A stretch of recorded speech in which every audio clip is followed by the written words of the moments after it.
Assalamu alaikum rahmatullahi wa barakatuh, and welcome to another episode of the Doctor's Lab with my esteemed brother and co-host, Dr. Khalid, and myself, Dr. Abdul Haqq. Dr. Khalid, brother Khalid, Assalamu alaikum rahmatullah. Wa alaikum salam wa rahmatullahi wa barakatuh. Glad to be back as usual and to unpackage HIJRA.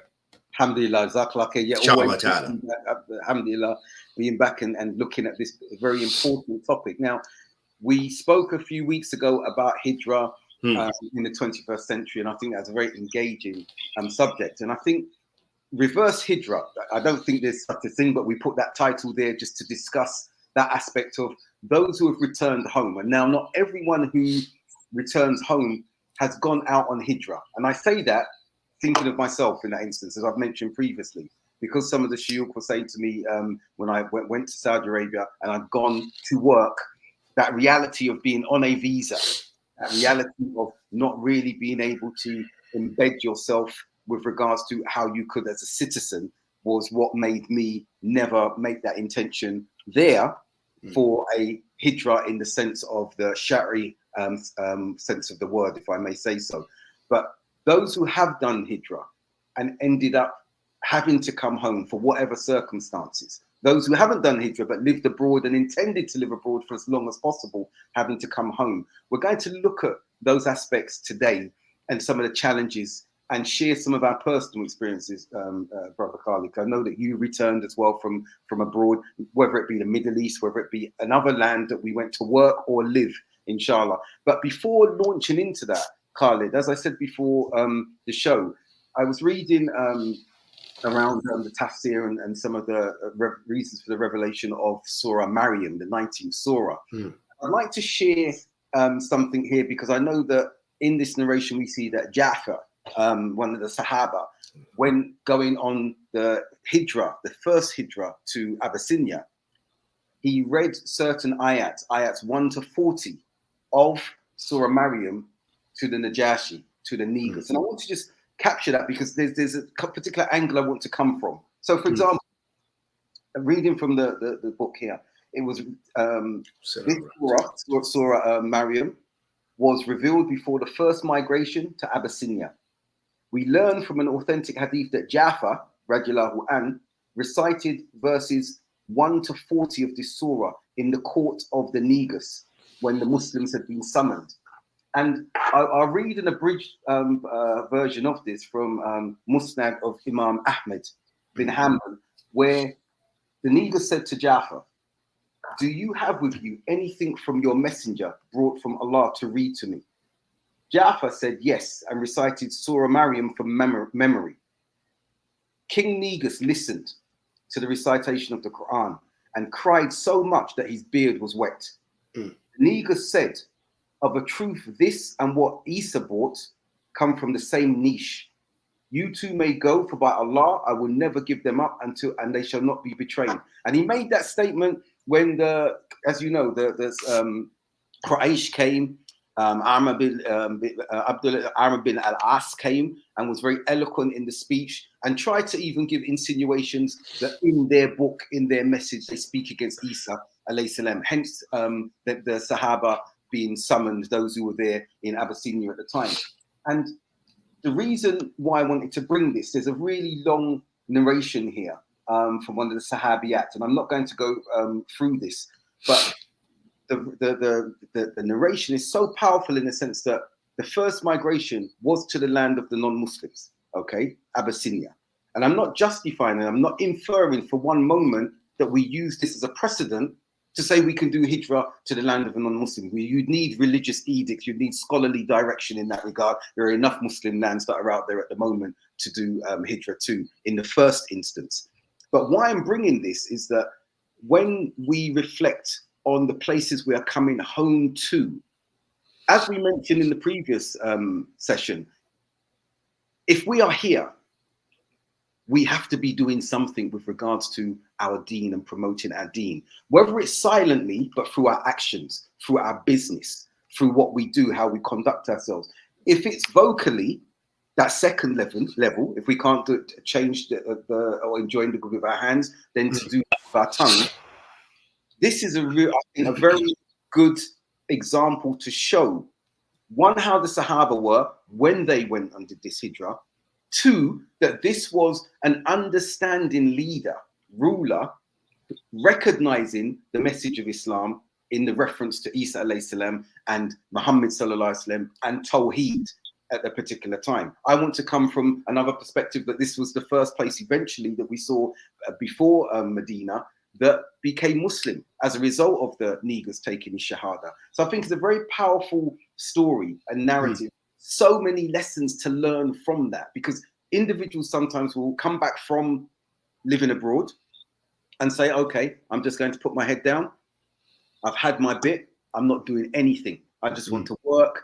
They see it as a sort of failure, that we're back in the land of origin, where we come from, the land of the Muslims. They see it as a type of failure. But conversely, if you remember last week, Khalid, before I hand over to you, not last week, when we had the last session, we spoke about that lackadaisical approach some of us adopted when we arrived in the land of the Muslims, wherever it may be, but particularly the Gulf countries, because of the affluence that were there, that we've made it. And that lulls many into a false sense of security because of the improved lifestyles, the increased packages, the ease that was there, hearing the adhan, being amongst the Muslims, as though we've made it. As you know, Khalid, we've never made it until we achieve Jannah, inshallah. So to then come back to the UK, some feel, okay, this is a step backwards. In actuality, no, it doesn't have to be looked at in that regard. Khalid, when you were in the land of the Muslims and you've come back with more knowledge. You've come back with more actualization of how to practice Islam individually and how to conduct yourself as a Muslim within the society that you're now living in. I know certainly that's the case with me. I went abroad, 12 years a Muslim, 20 years lived my life. I spent most of my religious life now in the land of the Muslims, and it's enabled me to move from the original abstract understanding that I speak about in my studies to an actualized understanding. So when I come back, I know how to contextualize my way of life as a Muslim in that regard. Now I'll hand over to you. That's why that narration regarding Ja'far and what reading the first 40 ayat of Surah Maryam, which speaks about Isa alayhi salam and the Tawheed and this, and giving dawah at the very highest level, but in a land of non-Muslims, is so important to the context of what we're discussing today, inshallah. Inshallah ta'ala. Naam. Yeah, as you mentioned, there's so many benefits, immense benefits, if we study the hijrah of the Prophet sallallahu alaihi wasallam and the first hijrah, as you mentioned. And I think for a lot of people who traveled abroad, and those specifically who had the intention to make hijrah, that they wanted to immigrate and not return, that a lot of times the fact that they returned and their feeling in returning, I would imagine that is negative for some people, is because of the fact that they may not have achieved what they set out to attain. So if they set out and they said, hey, I'm leaving, I'm going to live in Saudi Arabia, I'm going to live in Egypt, Mauritania, whatever. And then for whatever reason, they're forced to come back to their country, they feel maybe a sense of defeat, and there is that cultural adjustment. There is that culture shock and how things have changed, and we grow as Muslims in our deen in general. As you mentioned, the stages that you mentioned and you detailed in your PhD, that we as individuals, I still find myself, you could say, kind of maturing in the deen in certain aspects, and you're hopefully still learning or still have a thirst for learning. So I think for some of the people, if their goal was to just reside in a non-Muslim land, and then they were forced after 10 years, 15 years, and they met other obstacles and they found it wasn't necessarily a reality for them to stay in that land. Like I met many people from the UK, especially, who one of the reasons they went back, they were getting ready to pack their bags, is because their children were older and they're saying, well, they can't get education. They're not learning anything in school, blah, blah, blah, blah. And there's no future, and maybe they had that intention to make hijrah, or they had the intention just to work. Then there's another group of people who maybe their hijrah and their ties was associated a lot with knowledge. That for them, a big part of their hijra and a big part of their existence is seeking Islamic knowledge. So for them, maybe they, excuse me, maybe they achieved and accomplished something, but and the goals, the ultimate goals weren't obtained, and they find themselves, as you said, forced to come back to the West. But at least if they have the tools and they're acting upon it and they're giving dawah, like I know a lot of big du'at, I know brothers who lived in Damaj for like probably at least 15 years, 15, 20 years. So not just in Yemen, but they lived in Damaj alone, just seeking knowledge in a very restricted, contained environment and a whole different reality. And then now they're back in America and Canada and doing dawah and stuff like this. So at least they are still on their journey. So there may be less of that sense of failure and so forth. But if you didn't achieve something, not the deen nor the dunya, then that can be even more frustrating. You know, that can be a challenge. Yeah. I agree with you on that. And I think that looking at some of our own experiences, I've returned after 20 years being abroad, mashallah. SubhanAllah, mashallah. 18 in Saudi Arabia and in UAE, Jeddah and Dubai, respectively. And I think that you have in your mind that you're going to be back one day, but it never is quite the timing that you envisage. It's always before you envisage that you would return. So yes, return is quite a rude awakening, even if you've prepared for it. You're right. If you haven't prepared for it, it's even harder. It's a cycle. First and foremost, it's not just the physical return home. It's the psychological challenge you have to face, as you've just mentioned, the changes to society. Now, you may have been visiting or revisiting back home, as it were, ever so often, periodically. But that's not the same as returning and knowing that I have to set up roots and foundations here again. And that's especially true, Khalid, I would say, speaking to those of us who are converts. Mm-hmm. When I compare with some of my colleagues who are culturally, traditionally Muslims, the whole history there is Islam, they have family ties and connections, often they do, that they can come back to, even if it's to put a shelter over their heads, even if it's to get investment to purchase or rent accommodation for them. Whereas us as converts, it's very rare that we can go back to, if they're still there, that is, family members, non-Muslims, and say, right, we're bringing our family, we left with 2 children, now we've got 6, we've got 8, we've got... That's not... Often they will say, well, you made that decision, and you made your bed, you have to lie in it. So that psychological readjustment does take some time. When you're coming back and you may have sold any property that you owned, and so you're coming back to zero. You can't go, if you want to go, some might say, but in your society, the Western societies, you can get benefits and allowances and everything. No, it doesn't work like that. And those of us who want to live abroad weren't on those benefits. Many of us weren't on those benefits before, and we want to come on that or know how to come upon that simply by virtue of how we were living before we left the society and upon returning to society and society. And even if we wanted to lean into that, there are laws that say you have to be resident for 3 years, even when it comes to medical and things like that. And before, alhamdulillah, Musa's jumped in now, I'm just going to say wa alaikum salam to Sister Shireen and others who salamed us. But looking quickly at what Musa said, salam alaikum, brother Musa, quite a strange phenomenon. The years spent in those Muslim countries shape you.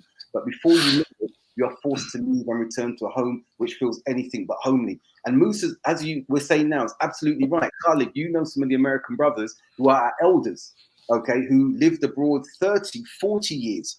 Then suddenly, because of the retirement age in the Gulf, for example, they cannot work any longer unless it's a private organization and they say, yes, we still want your skill sets, which they don't often do because the cost of keeping you is far more, if not double, than bringing a new body on board and building and training that individual up. And so the land from which they originate is now alien to them.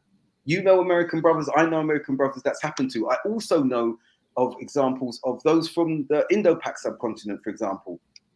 Some of the older, elderly Pakistani, Indian, they've been there working their backs off in menial jobs, 40, 50 years. And they are afraid to return back because they've got no family left there that they know. Okay, the lifestyle is going to be different, and they are genuinely afraid. They are wrought with and racked with worry because where they've called home, mentally, physically, spiritually, are now saying we don't need you. And this is quite a brutal reality when looking at the countries that many of us have gone to because they are Muslim societies. Whereas when you come to the West, and we're not going to touch upon the migrations at the moment because I think there's too much to unpack there. That would have to be a separate episode in itself. But we're saying when we're returning back to these particular societies, they're alien to us, but they are actually home, especially from a Western context. But these homes, you've got immigrants coming in and they can get nationality. Well, prior to Brexit, that was. I don't know what the situation is in America now, but prior to Brexit, you could be there for be here in the UK for a number of years and get nationality as a result. But in the Gulf, it's very difficult. And some might say that's not true if you've got enough investment, or now the new golden visa that's there in UAE. It's not a reality that is one that you can say for most of us. Standardized. So coming back home, Khalid, looking at that, starting from zero, and you do literally start from zero, and then looking at your children. Some of our children who have long aspired to be back in the West because we're from the West and they can show that and play that up while they're in the Middle East or wherever it is in Mauritania with their friends. Oh, you're British. Oh, you're American. And they get a pride in that, seeing that the respect and the admiration that is afforded to them by those in the lands, the Muslim lands that they're in. But when they come back to here, to the societies, it's often an altogether different reality, and some struggle. Despite having been raised in the land of the Muslims and us as parents trying to embed deen in them, we come back and we realize that there's a problem here. The challenges facing them are eroding whatever deen we felt that we taught a number of them. And I don't know if you want to speak to that particular aspect. Yeah, that's a very difficult challenge, because I think, the reality is there's a lot of youth, and it depends on their age and so forth when they left those Muslim lands, or what have you, a variety of different scenarios where they are craving to come back into an open society. They're waiting. So yeah, they're going to the madrasa and they're going to the schools and stuff like that while they're in Saudi Arabia or what have you. But as soon as they touch ground in the UK or America or Canada, they're running to embrace what they feel they missed. Right. So this is a serious. It's such a serious issue, and it's interesting because some of the things you touched on. I actually did a khutbah on Jumu'ah, and I was highlighting this, that hey, because I looked around the masjid, and like 95% were from people who had migrated there, whether they were from Afghanistan, Somalia, Ethiopia, what have you. And I said, there's only a few reverts of us, in this whole audience. And I said, so with that being the case, you can't just sit stagnant here. That we do have a duty as Muslims to represent Islam. And exactly as you said, exactly what we're on the same page. I said, if nothing else through your manners, if nothing else through, what have you on the job site and, whatever, that we, there are so many challenges. Another thing that you mentioned that I want to touch on is that the difficulty or that time doesn't wait for you. And this is something I always struggle with. Whatever plans you have, whatever goals you set, it's not waiting for you. Time is just going. It's going in one direction. Wow. And the next thing you know, it's gone. So, and you find that that's another thing in those societies. If you leave in the 90s, if you left in the 90s, the end of the 90s to go to the Muslim lands, and then now it's 2020, you're coming back. I mean, it's literally almost like it is a whole different reality, right. And I liken it to some of the inmates I used to work with. And some of those guys had been, in prison 16 years, 21 years, 22 years. And, some of them, they're very fearful Some of them are young and they're in their 30s, but they're getting ready to go back after 16 years. He spent half his life almost in prison. So now he's going to go back, and they're scared. They're petrified. And they don't even know they don't even know anything about a cell phone. They're still thinking the flip phone. They don't know how to check out things at what we have as Walmart. I don't know if you have Walmart in the UK, but we have Walmart anyway. And they don't know how to go to the self checkouts, and even that for myself coming back, I was a little intimidated with certain things like that. There's still, and certain modes of transportation. So the technology, but the lifestyle and the reality is not it's not the same. So for example, the person who goes away for knowledge and then they want to come back and maybe benefit their community or what have you, the reality on the ground is so different. There may be no longer a need for you. You could say maybe the scene or what have you, maybe in your locality is saturated with du'at, saturated with things, or the people are just not interested, and there's less opportunity or sectarianism. For example, where I'm literally at right now, as we're doing this broadcast, on this side of the water, there's a lot of basically Indo-Pak community that tend to be Deobandi. They're Deobandi, Maturidi, and their Aqidah. So there is no opportunity. I know a lot of their mashayikh and their imams here were cordial. I pray in their masjid. Hey, salam alaikum. It's my brother. Hey, how you got back? Okay, that's it. They would never allow me to read a hadith in their thing. So there's no means for dawah. Where my dawah is in a whole nother other cities, where the communities are a whole different demographic and so forth, and Aqidah, of course, too. But the point being is things don't wait for you, those opportunities, and things change so rapidly that you may, I think for some of us, we find sometimes that maybe we feel like we have no place. We have nowhere to fit in. Because it's a whole different reality than it was 10, 15, 20 years ago, and the people that were around and the reality on the ground and the development of the communities. So trying to find your place and maintain your deen is very, very, very important. And the last point I want to mention, this is also when I met, Abu Sajid in Philly. Those guys, they all in the Muslim Family Center, the Imam Muslim Family Center, which Muhammad Munir and Tahir and those guys, they all work together. They collaborate from time to time and so forth. But anyhow, I met him in Mecca, probably my last Umrah that I made. And he came up to me. He said, "You're Khalid, right?" I said, "Yeah." I said, "I don't know you, but his face looked familiar. Maybe I'd seen him a little bit on YouTube or something." So we started talking. And he'd already graduated from Qura in Mecca for a few years. And he was just saying how that when you go back, that if you're not active in in dawah and stuff, the environment will eat you up. And I thought, yeah, absolutely. I see what you're saying, because, for example, my life, I don't think my life, now as a Muslim and my Islamic development and my growing in stages and so forth, I cannot really be without doing some sort of dawah. That's why the social media, the YouTube and so forth is so important to me. I mean, that's what I invested my life in. I literally invested how many years of my life going and studying. So if I'm not doing that, I really fear for my religion. That's what keeps me. That is who I am. It's I can't divorce that. I couldn't just go to be the regular guy who just prays in the masjid. It's not. I couldn't. It's not. I don't know. So those challenges of finding a way that you fit in and you get back into these societies is a great.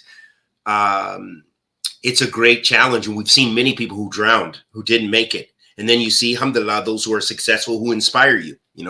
Right. And again, I think coming back to that narration of the first hijra to Abyssinia, we saw that while the Sahaba were residing there, their visibility was known. And that's why they were embraced and accepted by the ruler. and by default by the people. So much so that we saw the Negus, Najashi, take Shahada. Okay, so much so that when he eventually passed away, the Prophet conducted janaza in absentia for him. So we have to look at these lessons from that perspective. Usually we look at it from a perspective, yeah, it was the first hijrah and there was that outward migration. But I want to pause and look at some of the lessons that how the Sahaba were in that non-Muslim environment, and how they were engaging at the very highest level, how they were engaging at the very substrata of society, engaging business and everything like that, and the examples that they led, so much so that the ruler became Muslim. And we saw other examples of that in some of the literature I've been reading recently, where the ruler would not be Muslim, but his advisors and his court would be Muslims. And he had masajid all over the place, and travelers witnessed this and wrote about it in their chronicles. So that coming home, we've got to look at this, that coming home, some come and think, right, I'll wait till I can get out again. I'll wait till I move to, so they're treading water, they're in limbo, and they're keeping their families in limbo. Now, depending on the ages of those families, if you're young and you've got that energy and you're, okay, that first opportunity didn't work and the family's with you, your wife is supportive and you can get back out and you're equipped. Remember what we said about doing the hijrah. You've got to be able to take something.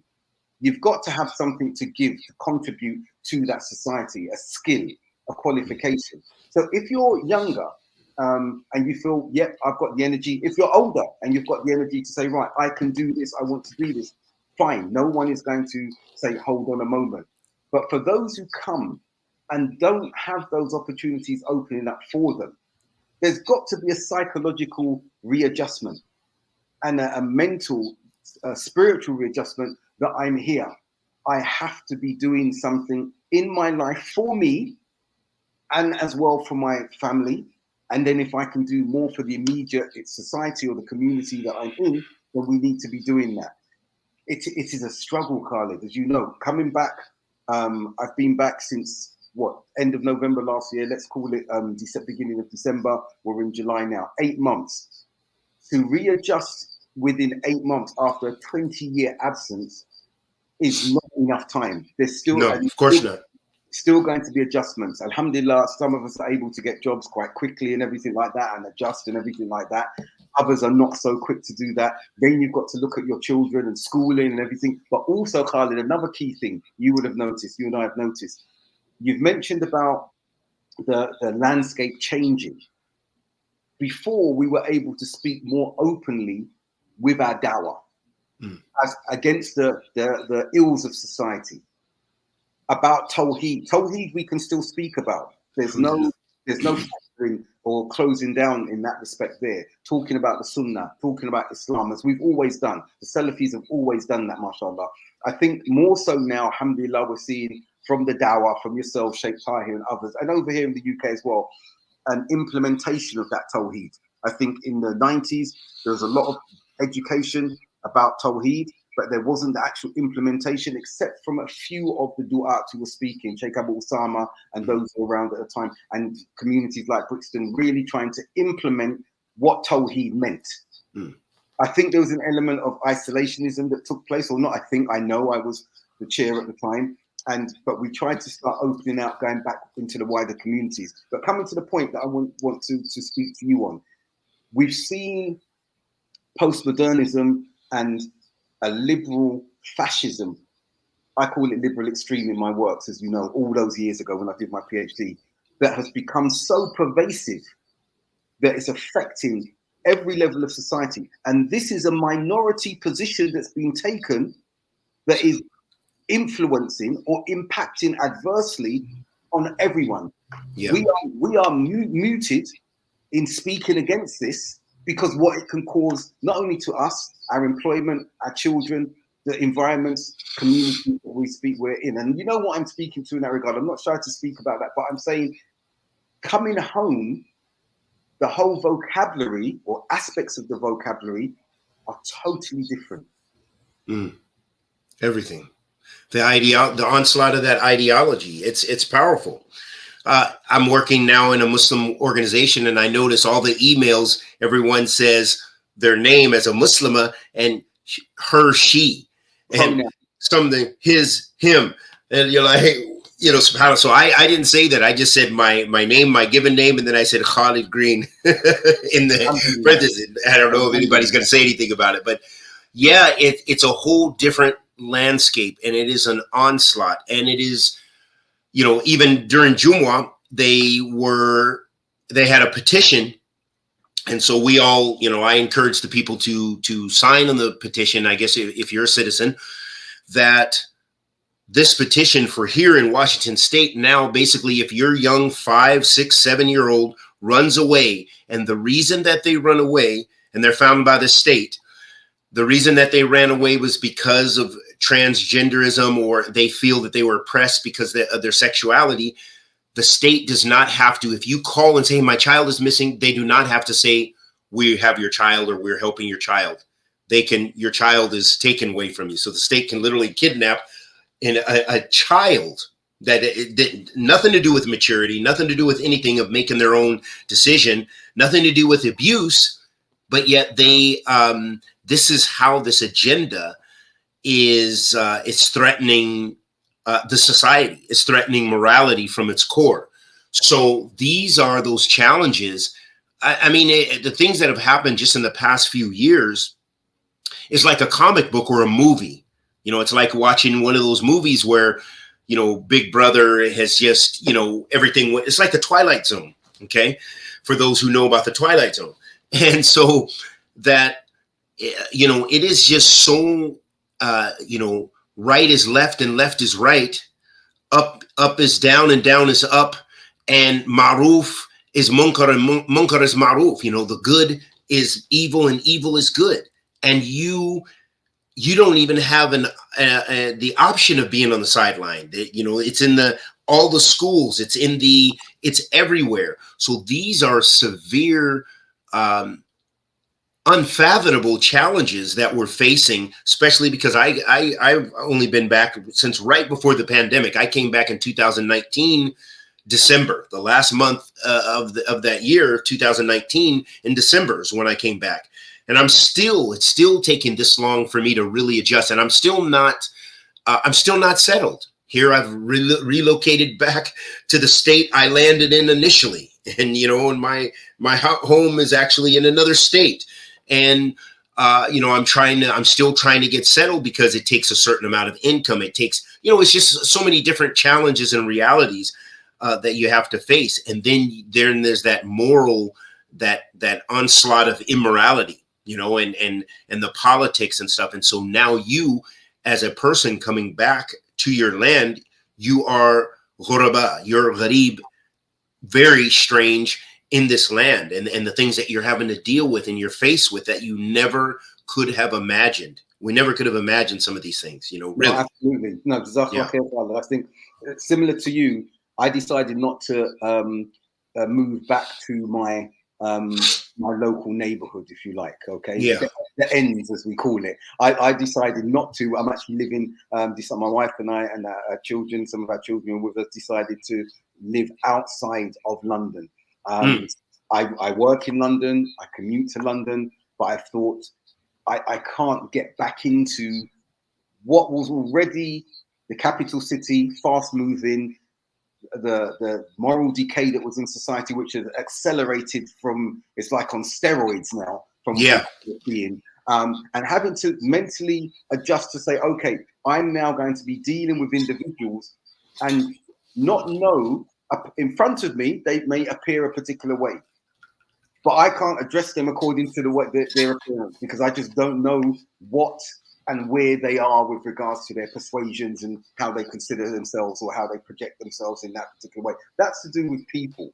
I think with regards to the terrain, as it were now, coming back, first and foremost, before announcing that you're back, and which is something I haven't done, I'm sure you didn't do the same either, you have to deal with yourself and really put out a plan for what you want to be doing. But you also have to have a patience, because when coming home, you're grappling with things and you're actually wondering, why has Allah brought me back here? Now, Allah is not to be questioned, but you're waiting. you're thinking, you're grappling with being back and wondering and having to be patient with what Allah has in store for us. Why am I back here? I knew I would be coming back. Some of us probably knew we were coming back, but not so soon, even though 20 years, 15 years is a long time. I wanted another 2 years. I wanted another 5. It's similar to what we know about the hadith of life. We have hopes for longer than our life actual life decree in that instance. So some of us like to stay out longer. But now that we're back, now that we're home, again, I'll come back to that point. We cannot tread water until we are onto the next journey abroad. That's not something as a Muslim that we should do. And I believe that we have examples from our Salaf, especially the Sahaba. So, for example, I remember reading a narration many years ago. I think it's concerning Ali radiallahu anhu, and they'd conquered the land.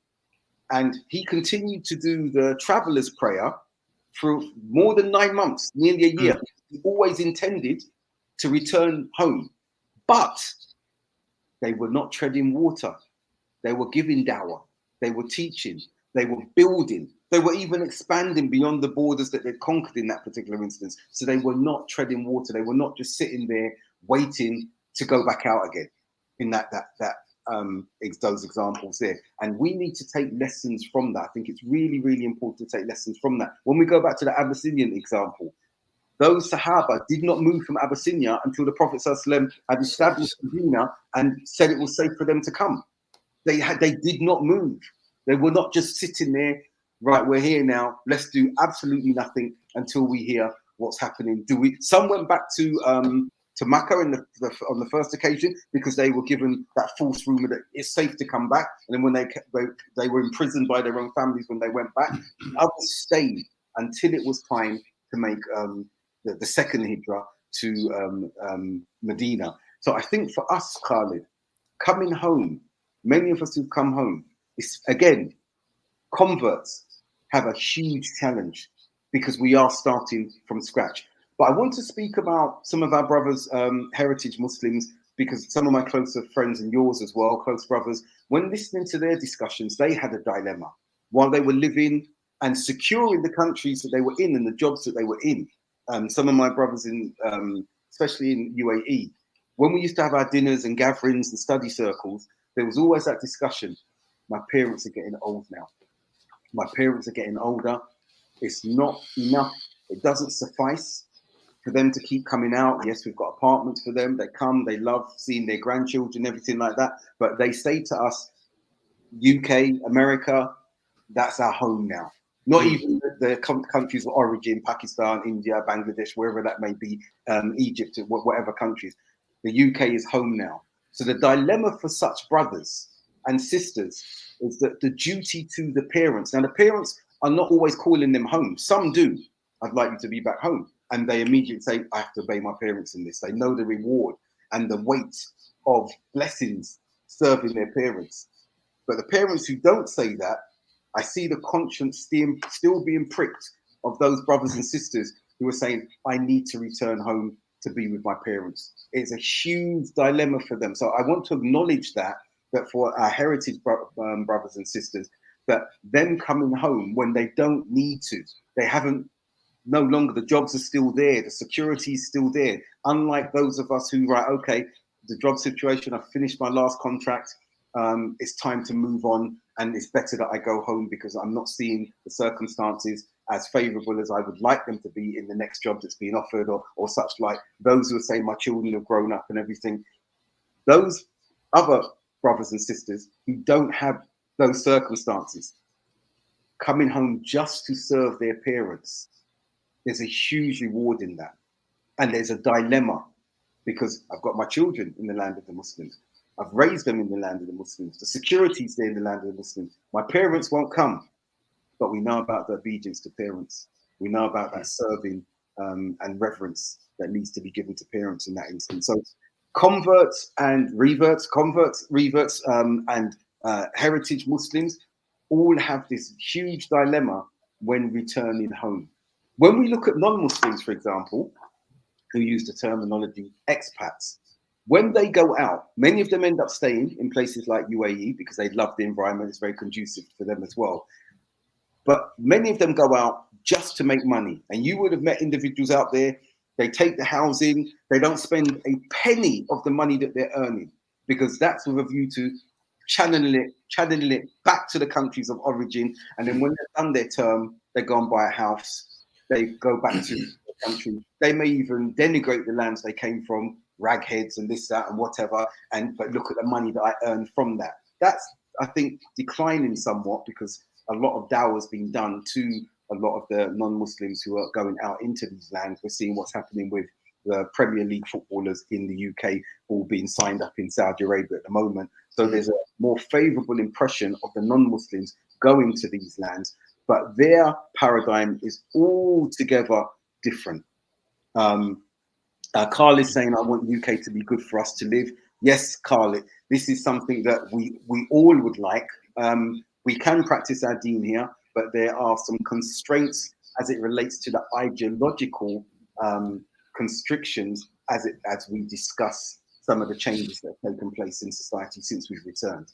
So, Khalid, I've jumped about a bit around that. I just wanted to acknowledge that it's not just peculiar to converts, reverts coming home. It's something that is relevant to all of us coming home. But again, I come back to that point. When we are coming home and starting again, the psychological readjustment, the spiritual readjustment cannot be one of just burying our heads in the sand and closing the doors and the curtains and saying, that's it, because I've had the best part of my life in a Muslim land. We've surely got to bring what we have learned and benefited from in those lands back home. No, I definitely want to expound on that.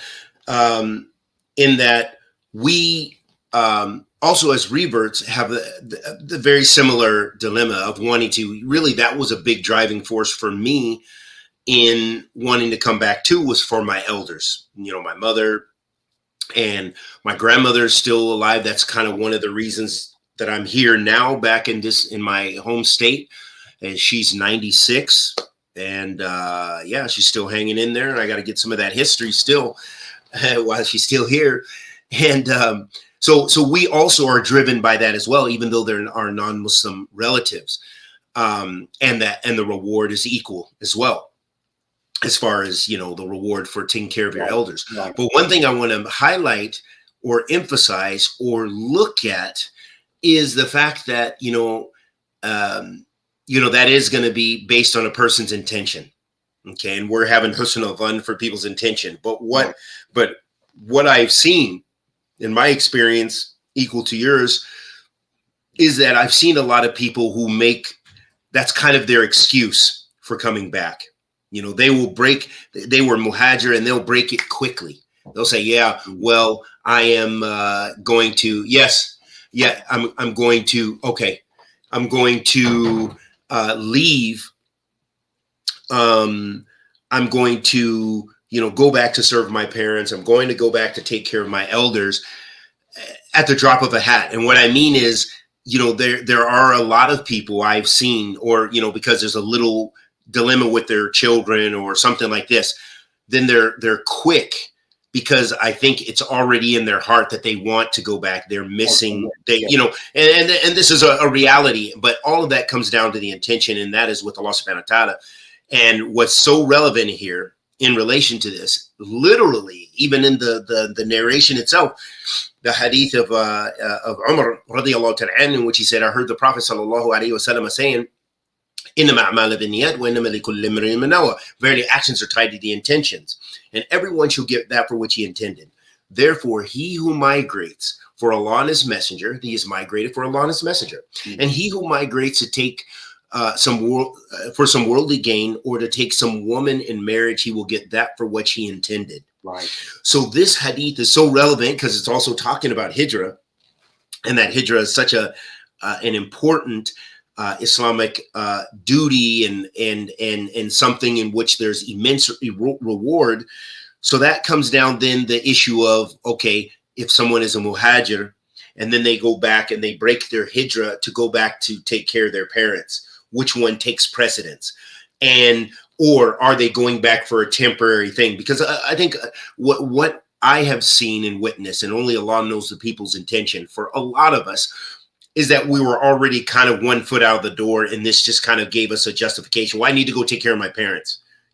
I need to go do this. I need to go this. But, really, maybe they found career stagnancy there. They knew their iqama was coming up to an end. Their jobs were not, were being phased out, as we see especially in Saudi Arabia. Saudiization has taken a huge toll on a lot of the industry, especially for those of us who are in education and stuff. The landscape has changed so much in the past 10 years, like radically changed, and the salaries and all these things. So there's really a lot of times, I think there's a variety of reasons, and this is not to take away from those who are sincere, who actually leave and go to take care of their parents. And again, the Prophet ﷺ said, "Inna ma'amala binniyat," verily actions are tied to the intention. So only Allah knows what their intention is and what our intention is. And I think the thing that I gained the most out of this whole discussion, as you said, is that for those who do come home, which is a lot of people, that you are actively practicing your deen when you come back.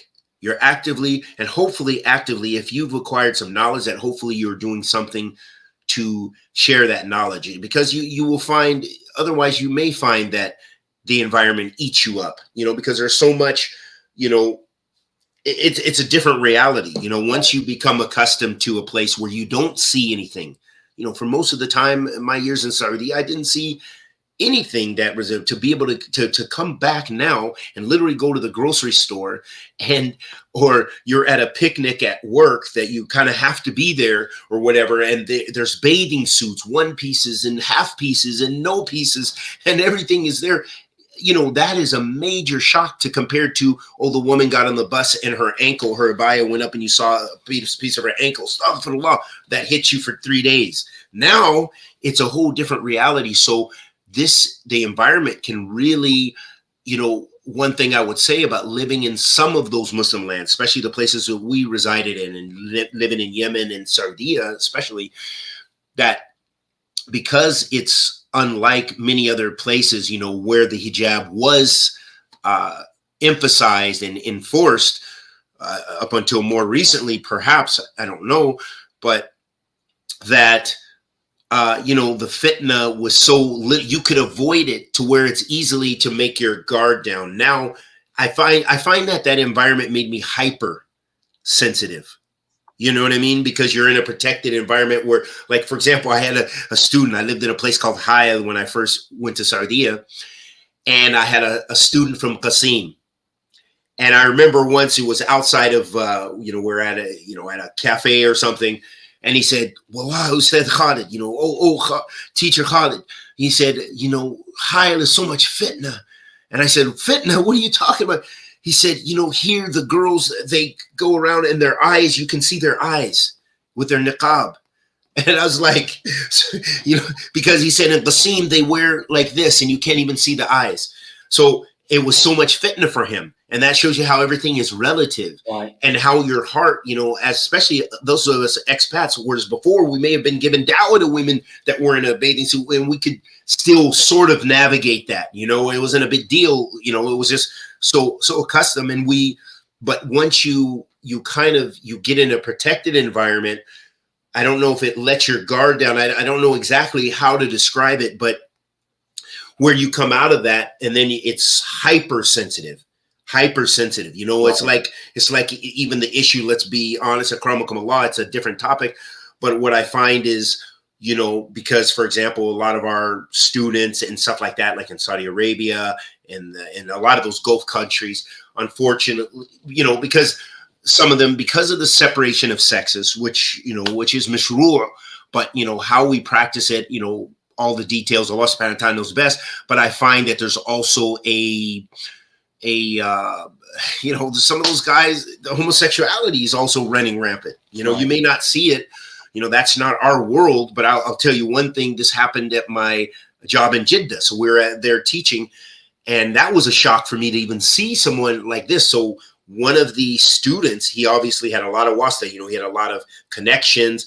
I don't know if it's tribe, I don't know, he knew the big people, but he was a he wasn't transgender, but he was a not a lady boy, but he was something, you know, and he would like makeup and a real thin guy. And at that time, you know, that was still some years ago.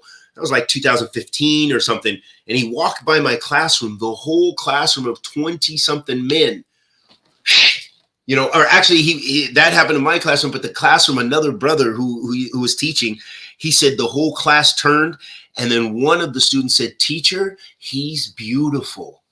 And this guy was, you know, so this, why I'm saying this is to say that sometimes the severity of those environments, and I don't know if it's other external stimulus, I don't know what all the factors are, being around men all your life and boys all your life and all that stuff.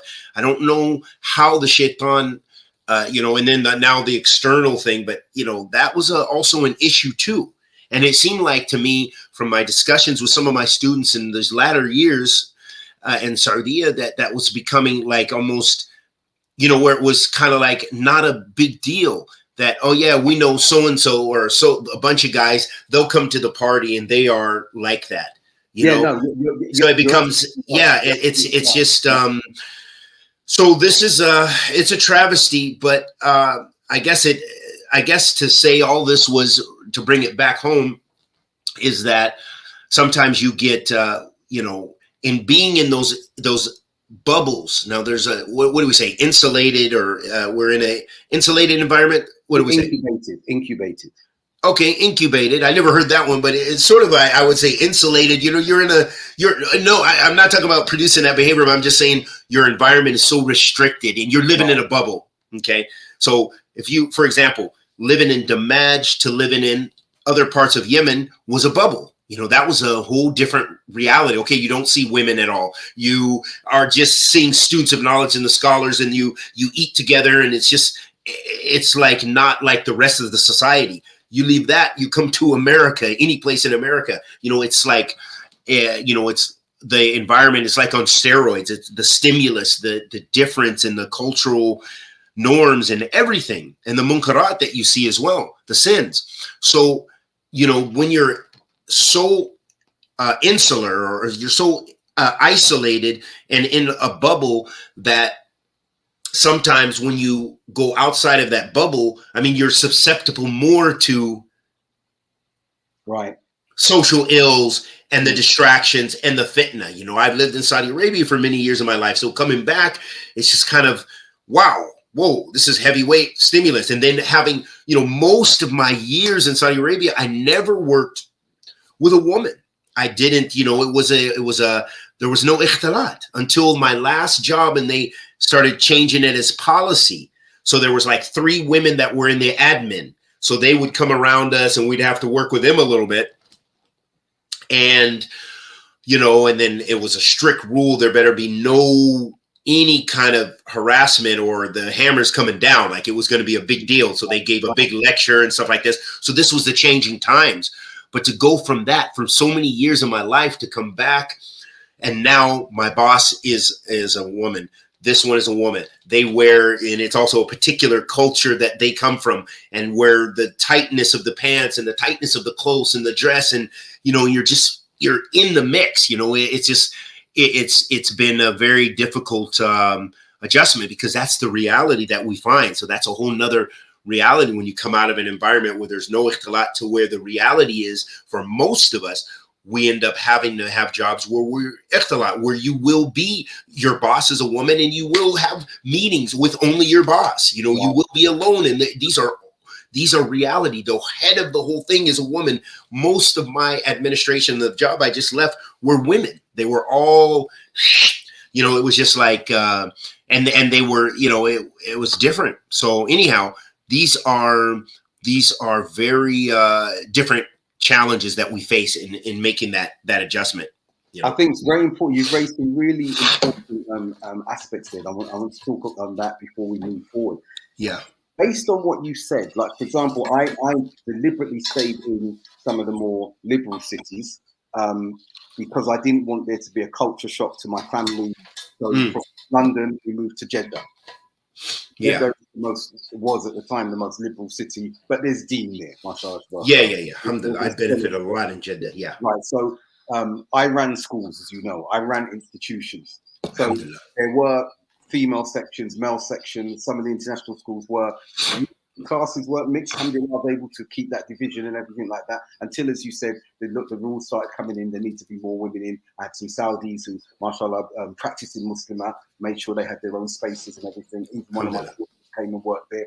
So, but for me in that instance, Khalid, I'm going to come back to that point of abstract to actualize understanding, my PhD again, because when we came to the deen, and those of us from the West, we've always been in a mixed environment. We've always known comfortably as non-Muslims how to engage with the opposite sex, and it was normal to us. Then we became Muslims and we understood the context of mixing, free mixing, I think in an abstract manner, okay, a very abstract manner, to the point where sisters were leaving university, but we weren't. Some of us were. Some of us were leaving work. And there were hardly any circumstances or contexts where you could work in separated gender roles. Okay, in the West. So we imposed some hardship upon us because of the abstract understanding or the not fully developed understanding of how to navigate that particular aspect. Now, I'm not advocating free mixing, and then we need to look at what that free mixing actually means, because no one would say that the men and women doing tawaf around the Kaaba are free mixing. We need to understand the context that are there. So what I'm alluding to here is to move into the Muslim lands now, working in the Muslim lands that were segregated to an extent, heavily segregated as you're describing, and working in that, and then coming back out from that after having some exposure to, as you said, working with some women, moving back into the context of society. So this complete cycle. Surely for us, and I want to hear your experience on that after I've moved to the next point. Surely for us, we are able to then bring to bear our experiences and contextualize how to navigate in the space since we've returned home, being amongst women, engaging and everything, because of what we've learned living abroad. Surely that experience abroad has helped us, because before we were abroad, we were in that environment as new Muslims or non-Muslims. So there needs to be a comprehension or comprehensive context of taking all of that in. But that doesn't diminish what you've said, but it heightens the fitna in the sense, because there's been that period of isolation. So I'm going to park that there for now for a question that I want you to ask you. Did it help in that sense? That, look, in my Jahiliyyah, I was around women. Then I came to the deen. I had an abstract understanding away from women. I lived in some Muslim societies, away from that mixing. Then gradually, slowly but surely, I started being exposed to that again. But my understanding and comprehension of the deen was such that I know how to engage, abstain, navigate this particular space now. So that's the context. The other thing I want to put to you, Khalid, as well, I want to ask this question, and hopefully we can explore that. When someone's circumstances change in the Muslim society, the job now is finished, it's time to come home. Children have grown, no educational opportunities for them, it's time to come home. But there's a resistance against that while seeking to stay in that land or other Muslim lands. And in doing so, you start falling into debt. You start owing bills to your bank, to your landlord, to everyone. You start asking the local community or the expat community that you have there, the brothers and sisters, to help. And you keep doing that to the extent that you're falling heavily into debt. The work hasn't come. And now the upper hand is no longer better than the lower hand. You are the lower hand. In those circumstances, what is the position? Is there an obligation to return home because you are now in a situation that is untenable? That's a good question. Excellent message. I'm glad you came up with that. You taken the whole, you navigated like a ship captain. You took it over there. We're going into a new ocean, but beautiful. Very important, Dr. Barakallah Fikum. So I guess I'll touch on that really quick so I don't forget that. That is a thing I have never, that's myself, wanted to be in a position like that. Now, no one wants to be in that position, but for me, that's always been important. There's different people and different ways of thinking and different ways of thing. I'm more of the tie your camel type, more so. I'm more on the cautious side. So I'm like, okay, I've got to have the job contract, and the contract needs to be this, and I need to have such and such salary. Da, da, da, da. I've met brothers who lived in Medina who were not getting their paycheck. They had families, and they just loved to be in Medina so much that they, they had these horrible jobs. I don't think they had their degree or anything like this. And they were just, they hadn't been paid in a month or two, the landlord, just issues. But for them staying there now, and Allah knows best what their end result, were they able to make HIJRA and were they able to stay, how long they were able to stay. But that was just not me. I didn't want to put myself nor my family in that situation, nor be in a situation where I'm having to ask. And a lot of people also with their families, the husband dies. How many brothers did we meet who passed on? And, and that's the reality. A lot of us don't have anything to leave our families anyway, but they passed on, and then their family is in Jeddah, their family's in Medina. And then there's a big fundraiser, and they're asking, it's on YouTube, it's on, internet and stuff like this. Now, there are legitimate scenarios like this where, and people have needed that help, and that's great. But when there's a man of working age and he has the ability to return, or that's just an option he's going to have to think about. Me, I would have preferred, and we ran into this scenario many times, many brothers I met that didn't have the degrees, and I never thought I was better than them, but I was always like, that's a ni'mah that Allah favored me to get educated and have these tools. That's how I came out, and that's how I wanted to roll. I did not want to be just hanging on by my chinny chin chin, having to take any job just to stay there where I'm miserable. I can't do talib al-ilm anyway because the job and it barely pays the rent, and I'm just living in Medina. That's beautiful. There's HIJRA, but that just wasn't me, and nor to put my family through that. No. So for me, being that lower hand as a working man and stuff like that, so it's not talking about those who lost their loved ones through death, and especially the one who earns, the provider, min fadlillah subhanahu wa ta'ala, that, but those people, who are just trying to hang in there, it's like, to me, sort of beating the dead horse, and I had been in a situation like that one time in my after leaving Yemen and going to the UAE for the first time, and I was struggling. And then some people, they gave me some money, and they said, hey, you should go back to America. And I was like, okay, yeah. So I went back, cut it short, and alhamdulillah, they helped me. I got the ticket, and life was much different then. Anyway, after that, I never, ever wanted to be in a situation like that where I was dependent upon the people, and especially with regards to your family. And, I've known brothers who, because of their residency permit and some, because of certain Saudi laws and stuff, the brother went to prison for a while, man, right, over something we would think minor, wouldn't be an issue in the West, but he actually had to serve, related to debt, I think, and his landlord or something wanted him, and this is a good brother that I've known, is a good friend of mine, and this and that and the other, but he's, was just having a hard time, and he's still there. May Allah bless him and preserve him, but he stuck it out. But I'm not like, we're different. So everyone's different in that regard, but I don't want to be in a situation where I have to, in order to stay there, that I'm asking for people. No, if you're going to do that talib al-ilm journey, you need to find a little assistance. That's okay, one time or this and that and the other, but you can't expect everyone else is going to finance so you can do talib al-ilm and stay in the land of the Muslims, and they're going to take care of your family or something like this. No, I'm not with that at all, and I don't think that's necessarily going with the nusus, and Allah subhanahu wa ta'ala knows best, meaning the divine text.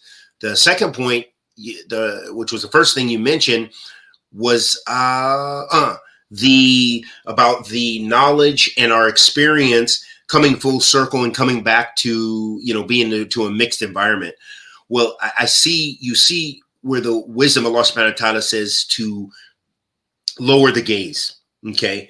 And to, he gives us these means of navigating in order to protect ourselves from fitna, and to marry, like the Prophet ﷺ said, Ya ma'ashara shabab, man istata'a minkum al-ba'a falyatazawwaj. O youth, those who are amongst you who are able to marry, then they should marry, and so many nusus about getting married. So lowering the gaze, marriage, different things to protect yourself, fasting, if you're unable to do so. So, but the reality is, even with all that knowledge, the fitra, and that's why we have those things in place, right, is that even with all of that, no matter how much knowledge you have, once you begin to let your guard down a little bit. So if your boss is that's your boss, and you have to be alone with her, and you're having meetings and Zooms with her and this and that and the other, or other women, it's just an office full of women. You're the only man. It doesn't matter if you were in Saudi and Yemen and Kuwait, wherever, you're still a man, and the shaitan is still present, right, especially when you're alone. And that is why those steps are in place. And Allah subhanahu wa ta'ala mentions, وَلَا تَقْرَبُوا زِنَا. Don't even go near adultery. Why? Because those steps, it doesn't start, it's not ala tul. It's khutwa. It's steps. It's so slight, and everyone's different. Someone could be a person of strong faith and a strong deen, but it's those small steps, and then next thing you know, boom, it's a done deal. And it's that easy. I know people who've started with a good intention to go to to get married online to websites. They start out, hey, I'm going to a Muslim website, and I can't seem to get any action. Let me go to another one. Plus, everyone's covered. How am I supposed to know if I'm going to propose and this and that and the other? They go from there. Next thing you know, they are more or less a porn addict. And I know people who've had this scenario, who've had this situation. So my point is it's not mubashir. It's not quick, but that's the whole point. So yes, it gives you the tools to navigate, maybe, and that's going to depend upon the person, their tools, and how they navigate. But I still think the danger is always present. It's so, that's the fitra. That's our nature, So if a woman, you're a man, wow, you come into the office, you're normally you even have a book of sunnah in your hand, and then you're coming in, oh, good morning, and she's got a nice perfume on. Boom. Whoa. You may not say anything. Or that book of sunnah might be a magnet. It might actually that's what I'm saying. You're going to need it as a barrier or something. So that's how the first step, because it's the fitra, and it's going to be that. Oh, she's a little bit attractive. Wow, she looks nice today. Yeah. It's khutwa. So it's not going to start mubashir, but then when you, there's a work trip. You guys got to go, So what do? You quit. You do, these are real dilemmas and real difficulties and challenges. And so my point is that no matter that's why Allah gave us those means of dealing and those means of prevention, because even the best of us, it can happen to. That's why the scholars, it seems so strict when you read their fatwa and you hear what they have to say. Oh, why can't some music be halal? Why can't this? Why can't this? And they're just shutting the door and they're chopping it down, because they're chopping the means, because they know, the sheikh is a sheikh. He can, what, you don't think he's a man? You don't think he's going to, no matter how beautiful his beard and how many times he gives explanation, Kitab al-Tawheed, he's a man. He still has that inclination. And they cut it at the thing, so they don't watch TV. They don't this and that, more than likely, this is what I expect from a lot of our scholars, and especially major scholars and stuff like this. But, they cut those doors, because they cut sadadariya. They cut the means to those things, to the evil, even the small steps, because it doesn't happen mostly like this. It's not like, oh yeah, I'm working with my boss is a woman. All of a sudden we're having extramarital affair in the office the next day. No, but it's khutwa. It's step by step, a little thing. Oh, so what do you think about my perfume? Oh, that's right. You guys are Muslim. I forgot. Yeah, no shaking hands and stuff like this. Oh, so what do you think about my top today? And it has no shoulders and all this stuff. What do you think? This is real. So the reality is you can see the danger of those environments. And that even when you have those tools it's still the reality. It's very difficult to navigate, and you're not guaranteed salama. And that's why many of those scenarios are haram from the asl. You know, they're haram, you know, Right. to be in that scenario because of that. Because what it leads to. Very, very true. And I think, no, Jazakallah khair, Khalid. As we're drawing to a close, alhamdulillah, some of the comments that have been made there, you know, brothers and sisters, and very valid comments. Sister Shamina, you're right, that hadith, that we are holding on to hot coals, and just in that hadith and what we're looking at, we have to realize that even coming home, but when we come home, we've got to ensure that lessons learned from living abroad are taken. And one of those lessons as well, Brother Khalid, I'll conclude on this because my group's coming in very well. It's in, I think. Yeah. Dhuhr for us, yeah. One of the things that we've got to look at, our sense of identity when it comes to the point of nationality becomes a lot more prominent when we're living abroad. And when we come home, that is often heightened. That's not such a bad thing. But I think also what needs to be heightened when we come back is an appreciation, not a deference, an appreciation that we are home. Because unlike in the lands that we were residing in, there are the benefits we've discussed. We don't need to reiterate those benefits.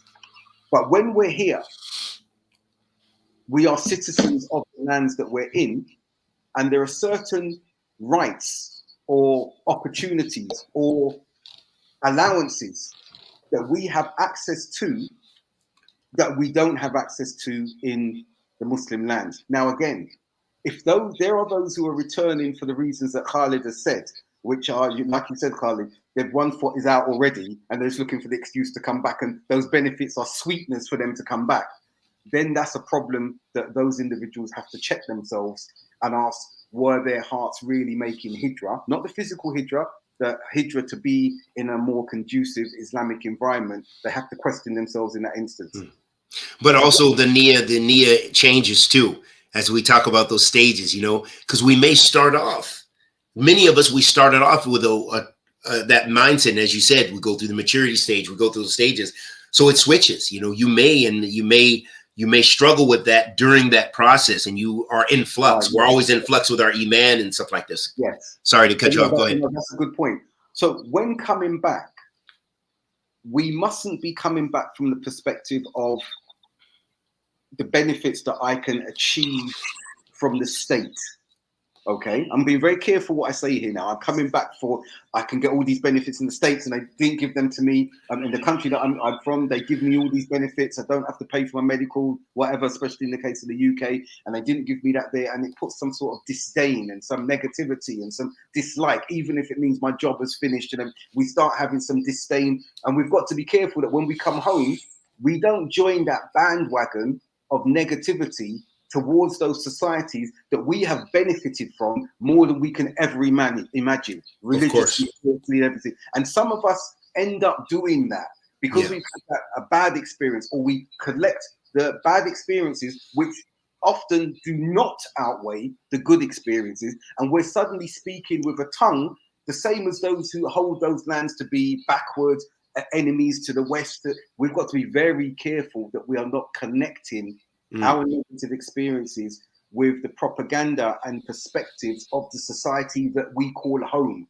So we've got to be very careful of that, even though home may have some of those benefits that, as I said, free medical care and things like this. So in conclusion, again, I will repeat the point that I made earlier and from the outset. When coming home, it is a challenge. There are a lot of psychological challenges to overcome, as well as other, let's say, logistical ones. But when coming home, like when we went out to those societies, taking something to contribute to those societies, what are we bringing back now to contribute to the societies that are our home from a perspective of dawah, from a perspective of religiosity? Because we cannot just come back and sit, arms crossed, under our legs and just sitting there. We've got to come back better than we were. We've got to come back showing what living in a Muslim society has done for us. We have to come back showing what the deen, the religion has done for us. Even if we've had trials and tribulations in those lands, we've got to come back better than we were, and sharing that what was good from those societies. Those would be my concluding words. No matter how we came back, no matter why we came back, it's really important that we come back and continue. Hear my word here, keyword, because when we left, we've come back and continue to be ambassadors for the deen. Khalid, I'll leave you to conclude, inshallah. Jazakallah khairan. I don't really have anything to add to that. And Jazakallah khairan for an enlightening and a engaging discussion. Well, yeah. And it is an important topic, I think, for those, especially those who may be on the path to Hijra, have some insight into this journey, or it may be a part of their personal journey. So we hope that it was beneficial for the listeners, and we ask Allah subhanahu wa ta'ala the Almighty to accept our good and forgive our evil. Wa sallallahu wa sallam ala nabiyyina Muhammad wa ala alihi wa sahbihi wa sallam, until the next our next discussion, bi'idhnillah ta'ala. Jazakallah khair, Khalid. Jazakallah khair to our brothers, sisters, and guests who are viewing. And we will see you, inshallah, with another topic in another 2 weeks, bi'idhnillah. Assalamu alaikum wa rahmatullahi wa barakatuh. Wa alaikum salam wa rahmatullahi wa barakatuh.